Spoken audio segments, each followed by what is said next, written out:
Hello nation, it's Mike here in the Light Runner doing another trip up to Edmonton. It is Wednesday, November the 25th, 2015, and I thought I would share with you what is on my mind today. What is on my mind today is I thought I would do a top 10 list of things that we found with the Tesla and things that really make it a great car for our family.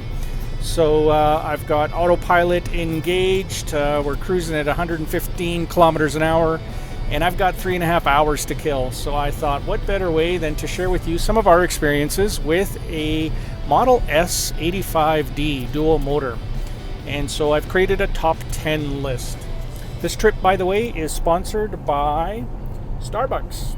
The chai tea latte grande, delicious. I love these things. We recently discovered them while we were on our trip to Anaheim, and Tammy and I have had probably, I think, 60 since then. But that's okay. We've got a line of credit, and we're dipping into that to pay for our yummy Starbucks chai tea latte. And one day they'll sponsor me, and I'll be getting these for free. But for now, I got to pay for them myself. So here we go.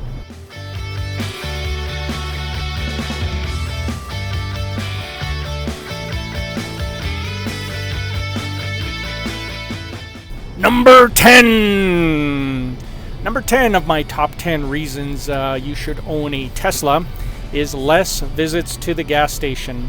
This is the month of November, and we've actually made it right up until the 25th without having to go to the gas station, and I wouldn't have had to go, but I had to haul something in the truck, and I hopped in the truck, and lo and behold, I left myself with pretty much no gasoline in the vehicle. It's a Dodge Ram 1500 half-ton. Needed gas to get from A to B, so I filled the tank. I dropped $90 of gas money, which is unbelievable considering I've driven this month alone in the Tesla over 7,000 kilometers, and it's cost us, about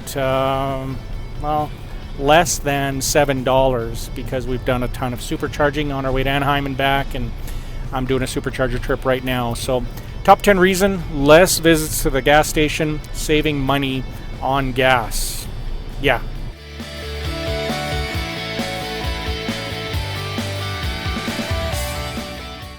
Number 9! The number 9 reason that you should own a Tesla is cost savings. For us, when I looked at this, and this is where math is really important, so stay in school, kids. Math becomes very important because I had to crunch the numbers, and the way the numbers came out for us is that this vehicle will be more economic than an equivalent luxury gas vehicle, family vehicle that would take us, Tammy and I, and our 4 kids, and get us through daily life and all the things that we do. I figure, in doing the math for the mileage that we put on, that in under 5 years, this car will be economically cheaper to own than an equivalent gas vehicle. So I'm talking BMW or Mercedes, mid-class to high-end class vehicle, Audi, pick your car of choice. We were looking at getting an Escalade that would haul us and all of our gear, and those things were starting out around 85,000 Canadian. So this vehicle in under 5 years will be cheaper than an equivalent gas vehicle. I'm planning on keeping this and running it for at least 15 years. I want to try and get to a million kilometers in this car. Even 1 million miles, why not? But we'll start with 1 million kilometers is what I would like to do on this car, and I think I should be able to do it. We typically keep our vehicles for 8 to 10 years is being our average, and then we'll trade them in on the next vehicle that we get. So I am looking forward to owning this vehicle for 10 to 15 years or longer. Yeah. So cost savings, this car will be definitely cheaper than a gas vehicle. It's certainly a lot more fun to drive, and I've got that in some of my other reasons below. So that's that.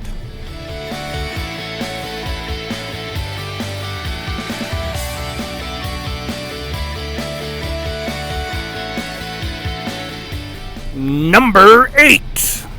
This is just an awesome car, period. I read a comment in one of the forums when I was doing research on buying a Tesla, and it said the hardest thing about a Tesla is the time that you don't own one. And that is absolutely true. It's an awesome vehicle. When Tammy and I first met and got together, our vehicle that the two of us were using, and we used it for everything. We went scuba diving with it. We went on trips with it. We went camping with the vehicle. It was a BMW 328i, and it was a convertible. It's kind of like 3 cars in one, because it had a hard top, it had a soft top, and of course you could go topless. It was great, and it was like a motorbike, because when the top was off, you'd feel the wind in your hair, and it was just fantastic. Really, really enjoyed the car. And then we decided we would start a family, and that car just didn't make as much sense, simply because it was hard to get the kids in and out, and I knew that when they got a little bigger, they would start kicking their feet and kicking the back of the leather seats, and it just would really, really drive me nuts, and make me do bad things, like yell at the kids, which I still do anyway, and kind of enjoy that. But anyhow, this car is an awesome car. We have gone through a period where we were driving a minivan, which was also a great vehicle, fantastic, because of all the room it has, easy to get in and out. So moving into this vehicle was actually really easy, because all the kids can get in and out easily. We've got tons of space. We've got the Thule box, the racks on top hold that, so we can actually store a ton of stuff. This, hands down, is an awesome car. If you haven't seen one, get to your nearest Tesla owner or dealer. I've taken people out in the car just to give them a feeling of what it's like. It is amazing. It's a rock solid car, well built, and very safe.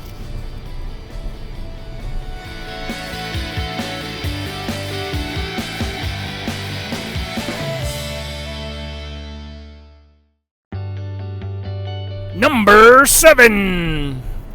I like that. I think that's pretty good. Number 7 reason why this car is a great car to own is that it is a family car that performs better than a Porsche. And I know, because back in the day, and man, it's got to be 20 years ago, I used to drive a 911 Porsche Carrera Targa. It was the one with the whale tail and the blue Targa roof that you could take off and carefully fold up, and that would hide under the front trunk too. I think, yeah, that car had a frunk, because the motor in the 911 was in the back, the engine. That was a fun car, and I loved doing takeoffs. Takeoffs, as you know, in any vehicle are fantastic, but takeoffs in a Tesla are insane, or ludicrous, you could say. They're just so much fun. So we've got a family car that performs like a sports car, and it handles like a sports car. It even has a mode that you can put it in that is sports car mode. So love the car as a family car, and it actually performs like a sports car. So that is number 7.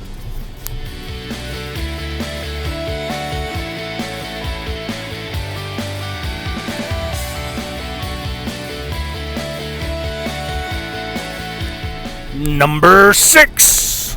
The number 6 reason that the Tesla Model S is a phenomenal car to own is all-wheel drive. I've had all-wheel drive vehicles in the past. I had a Subaru way back, and you could press a button and pop it into 4-wheel drive. Our truck that we have, you can click the little dial and put it into 4 high or 4 low. 4-wheel drive is a nice thing. Now, in a gas vehicle, you typically want to avoid 4-wheel drive, because it's just heavy on gas. It uses a lot of gas. Vehicles that do all-wheel drive that are gas-based, they use more gas than a comparable vehicle that is not all-wheel drive. All-wheel drive out here in Western Canada is great in the winter, because we get a fair bit of snow, and having all 4 wheels providing traction and gripping the surface of the road, it's just a safer drive. It's better. You're more likely to stay on the road than not. The Tesla Model S, the dual motor model, is all-wheel drive. So it's got a motor in the back that drives the back 2 wheels, and a motor in the front that drives the front 2, and it's got computers in between the motor and the wheel that basically decide how much power, how much torque, is the wheel slipping. It's monitoring that all the time and providing power to them. So that is a phenomenal thing to have. The other nice thing that Tesla has done is if you want to go longer distances, they actually have a range mode. You can press a button and it changes the way power is distributed throughout the vehicle. It reduces the power to the fans, so you're not consuming as much. And it also does something really cool called torque sleep. Torque sleep is where one of your motors is put to sleep for a while. It's kind of cool. It saves power by using one motor to power the vehicle, and it does some kind of switching between them. I don't even know. It's super complicated, but it works really well and will extend range. So torque sleep is something that the car has when you don't need all-wheel drive. So pretty phenomenal. By the way, if it ever does sense slippage, it actually adjusts and transfers power to the wheels that need it.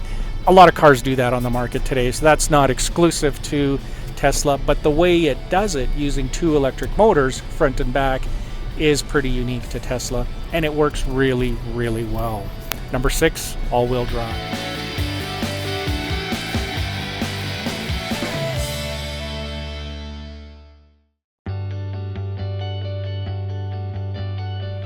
Number 5 reason that Tesla is an amazing vehicle to own. We have air suspension, and I'll do another video where I go over all the options that we picked in the car and why we did and what motivated us to do that. But air suspension.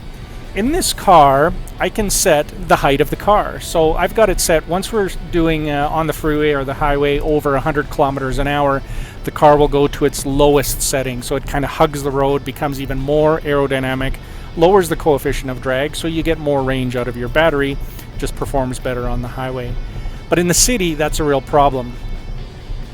Now, I had a buddy a while ago, he bought a Mustang, amazing car, went to California and got the Roush treatment. I don't know what number it was like Roush level 42. It basically meant that dude spent about $100,000 on the car, tweaking it out and turning it into a tuner, really good looking tuner.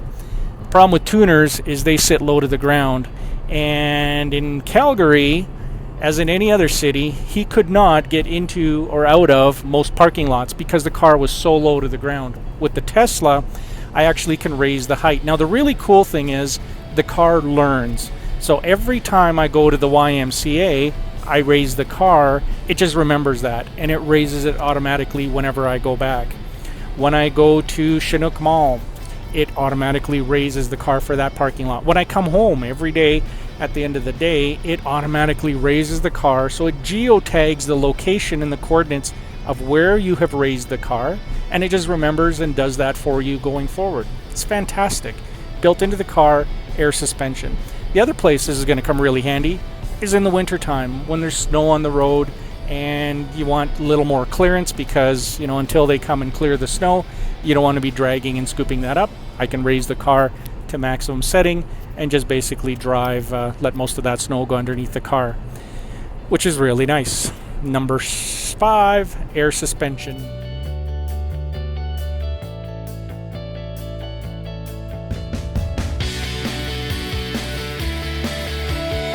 Number 4. Number 4 is over-the-air upgrades and autopilot, things like that. Over-the-air upgrades are something that have been going on for a while in the Apple space. You see it with computers where software manufacturers are sending their updates over the internet, over 3G or over wireless networks to the device. The device downloads the update and voila, it has a new personality. Now, that has been fantastic with my iPhone because I would download an over-the-air update and have a brand new operating system with new functionality built into the device. Imagine that with a car. That's what Tesla's done. With the Tesla, we received an over-the-air update that basically came and downloaded to the car overnight one night, and the next day the car was able to do autopilot, auto steering, lane changing at my bidding. That was that beep that you just heard, by the way. It was autopilot telling me, you haven't had your hand on the steering wheel for a second, you need to be here for me. So it knows I'm here now. That came over the air. That new functionality was delivered, and included with that was kind of a UI update, a user interface update on the dash and on the big screen that just kind of changed the way things were laid out. I think it looks really nice, and it's changed some of the functionality and features of the car. So new functionality that's downloaded over the air. The beauty of this model, by the way, is the same thing that Apple has done with the phones. When you don't have buttons on a screen or on a dash, you can do anything you want, because it's up to, software designers. It's what I used to do a long time ago. It's up to the software designers to basically build in the functionalities and put the buttons wherever needed and wherever makes most sense. It's a great, great way to deliver new functionality, and it's something that all of the other car manufacturers still haven't figured out, because you walk into any dealership and you're going to see a dash with a lot of buttons.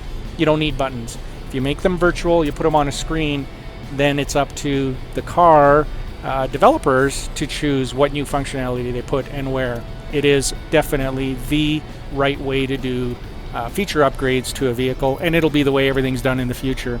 It simply is the best way, because you don't have to retool the dash. Number 4, over-the-air upgrades.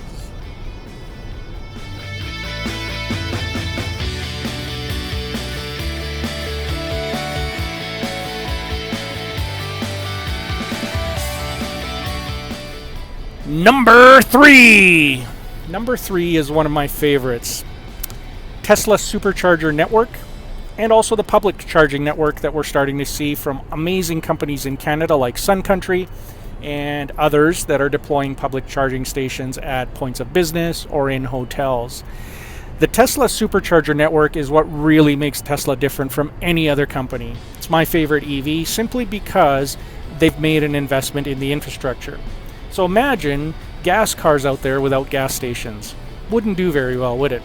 So the gas stations had to be deployed so that we could drive our gas vehicles from point A to point B, and then more gas stations and more gas stations. Tesla has recognized this and deployed their own charging network.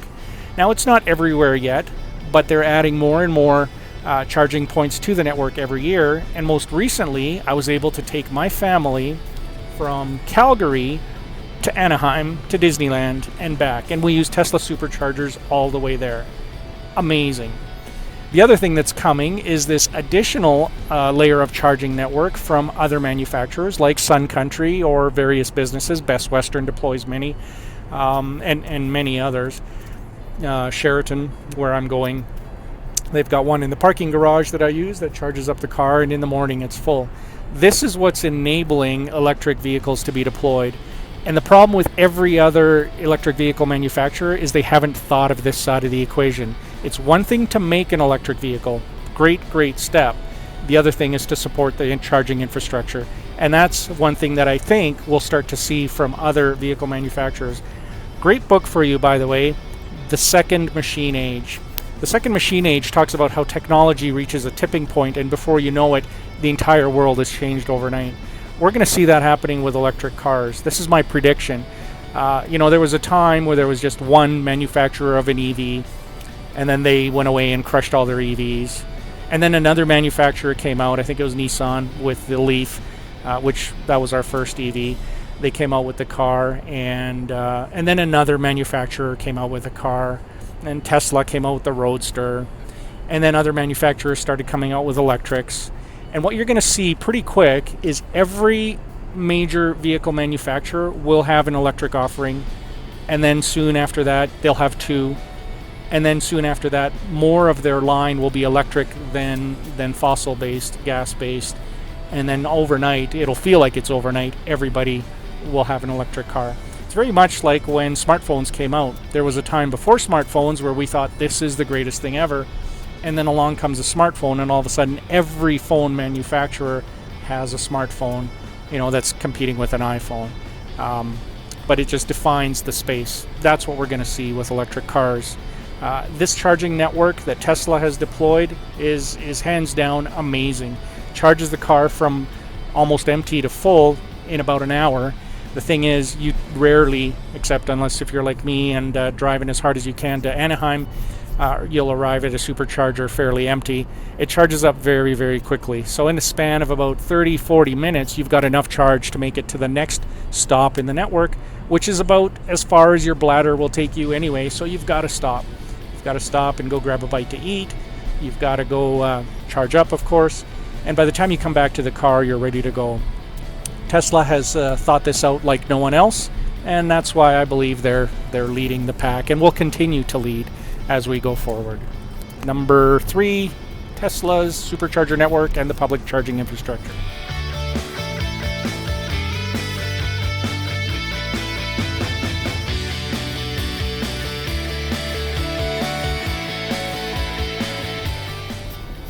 Number 2. Number 2 is a pretty cool one. It's kind of a techie one. I call it fly-by-wire. Everything in the Tesla is pretty much fly-by-wire because there's me, the driver, and then there's the interface I use to interact with the car, the steering wheel, the accelerator, the brake, and then there's a computer in between actually getting it to the tires or to the motors. So what I mean by that is fly-by-wire is like our modern aircraft. Modern aircraft, when the pilot turns the yoke one way or the other, or sets aileron positions in the plane, or changes altitude, he's basically inputting the commands into a computer. The computer then analyzes those commands and executes them by moving the parts on the plane. Same thing with a Tesla. When I press my foot on the accelerator, it's basically just a potentiometer that's translating that into digital bits and bytes that get translated through software into an impact on the motor. And you can most see this when you do a takeoff in a Tesla. When you punch it, that power, it senses instantly, the software translates to the motors that we need power now. We need power now, and it translates that into the force that you feel. This happens every time, like right now when I do the signal light to change lanes. I'm basically indicating to the software I need to change lanes, and the software executes and does the change for us. It does it when it's safe to do so as well. The other thing that fly-by-wire does is it lets us do things like traffic-aware cruise control, which the Tesla uses to basically maintain spacing between me and the vehicles in front of me. It's constantly scanning the environment, making sure that it's doing the speed that I asked it to do, and then adjusting as necessary. One of the coolest places that I saw this, and it just blew my mind. I saw it on our trip to Anaheim. We were in California. We were descending from the summit of Mount Shasta, heading down, and I took over the driving, but I let the car maintain speed. So I had cruise control on, but I was driving because there was a lot of curves and it was fun. Now the cool thing that the car did was I was asking it to do 115 kilometers an hour, and some of the turns are sharper. And so the car's measuring G-forces, and it says, you know what, I think we should slow down here, and it would actually reduce speed in the turns. Now if I wanted more speed, I could have just stepped on the accelerator. I just let the car do that management, and it was unbelievable because it knew the safe speed that the car should be at, and it slowed the car down to that. Could you go faster? Yes. If you're in control, you could do whatever you want. But the amazing thing is, and even when you let the autopilot do it, it will slow itself down to execute safely. So just an amazing implementation of fly-by-wire that makes driving safer. And really, that's, like Martha Stewart says, that's a good thing. Number 2, fly-by-wire.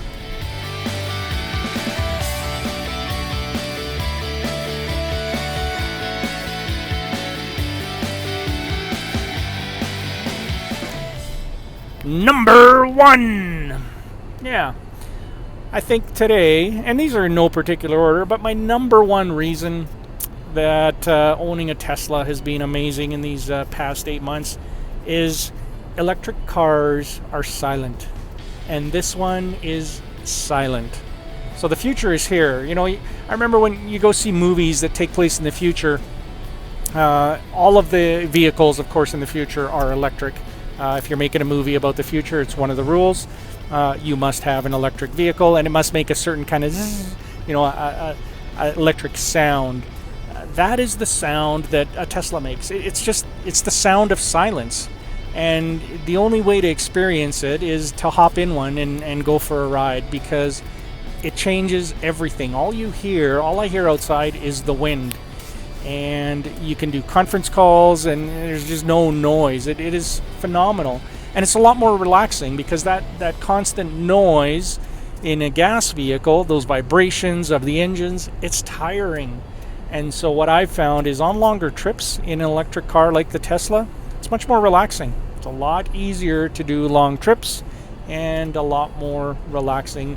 And having the silence means you hear everything else, which is nothing, or your music, or your phone call, or the people that are in the vehicle with you that you're talking to. So silence is a big bonus. Yeah.